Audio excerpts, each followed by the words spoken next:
আপনার স্বামী নল দিয়ে পেচ্ছাপ করছে? হ্যাঁ, লোন দিয়ে পেচ্ছাপ করে একদম উঠতে বসতে কিচ্ছু করতে উঠতে বসতেও পারছে না? কই আমাকে নিয়ে চলুন তো একবার, আসুন। একবার দেখবেন, চলুন। কত বড় দুঃখজনক ঘটনা। এনার স্বামীর বয়স মাত্র 27 বছর, আর এখন নল দিয়ে পেচ্ছাপ করতে হচ্ছে। এমন একটা অ্যাক্সিডেন্ট হয়ে গেছে, না দেখলে কেউ বুঝতে পারবে না। আজকে সমস্ত কিছু দেখাবো ভিডিওর মাধ্যমে, দয়া করে ভিডিওটা দেখবেন। বাড়ি ঘর দোর দেখুন, কতটা গরিব মানুষ। আজকে মা মনসা সেবাশ্রম থেকে আমরা এসেছি এনাদের বাড়িতে। তাই আজকের ভিডিওটা যারা দেখছেন প্রত্যেকেই ভিডিওটা শেয়ার করবেন। আপনাদের একটা শেয়ারে কিন্তু জীবন বেঁচে যাবে, শুধুমাত্র আপনাদের একটা শেয়ারে। আজকে মা মনসা সেবাশ্রম থেকে আমরা প্রত্যেকেই এসেছি এনাদের বাড়িতে, তাই আজকে ভিডিওটা প্রত্যেকে শেয়ার করবেন আর ভিডিওটা সম্পূর্ণ দেখবেন।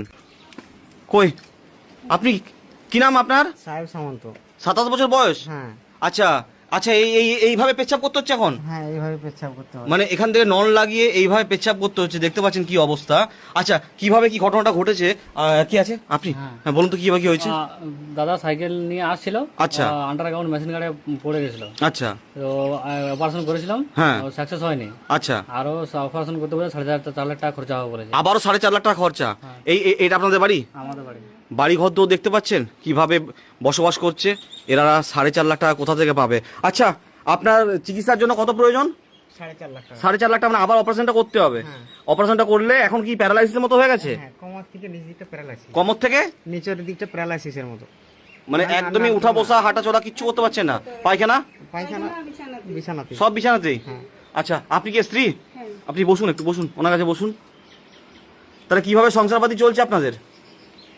সংসারপাতি কি করে, ভাই আছে, যা হয়, আর এই জঙ্গলে পাতা টাতা তোলা হয়। এই দেখুন, জঙ্গলে পাতা তুলে দিন যাপন করছে, আর সেই অবস্থায় বাড়িতে এত বড় একটা দুর্ঘটনা ঘটে গেছে। একটা অ্যাক্সিডেন্টের কারণে কি হয়েছে? স্পাইনাল কর্ডে ফ্র্যাকচার হয়েছে। আবার একটা অপারেশন করতে হবে, যার জন্য 4.5 লক্ষ টাকা প্রয়োজন। আজকে আমাদের মা মনসা সেবাশ্রম থেকে সামান্য কিছু এখানে সাহায্য আছে। এখানে 5,000 টাকা আছে। এই 5,000 টাকাটা আপনি রাখুন, এটা চিকিৎসার জন্য। আর স্ক্যানারটা করে দেখি। স্ক্যানারটা দাদা, এই স্ক্যানারটা, আচ্ছা এই স্ক্যানারটা আমি কমেন্ট বক্সে দিয়ে দেবো। এই স্ক্যানারটা কার নামে আছে? এটা বিপ্লব সামন্ত। এই স্ক্যানারটা আমি কমেন্ট বক্সে দেবো। এই স্ক্যানারে যে যেমন পারবেন, দয়া করে যদি আপনারা 100-200 করে দান করেন, তাহলে এই দাদা কিন্তু আবার চিকিৎসাটা পেয়ে যাবে। এইটুকুই আপনাদের সবার কাছে অনুরোধ আমাদের মা মনসা সেবাশ্রম থেকে। এই জায়গাটার নাম কি দাদা? এই জায়গাটার নাম হচ্ছে মামড়া। মামড়া? আর মামড়া মালপাড়া। আচ্ছা। আর এই দাদার যদি খুব মানে এতটাই মানে গরিব যে যদি কিছু কেউ ডোনেশন করে 2 টাকা 1 টাকা করেও যদি কেউ দেয়, খুব মানে 2 টাকা 1 টাকা তো কিছু হবে না, এটা বাস্তব। সবাই মিলে যদি 50-100 করে দিয়ে দেয় তাহলে কিন্তু হবে। কেউ 500 দেবে, কেউ 1000 দেবে, যার যেমন সামর্থ্য।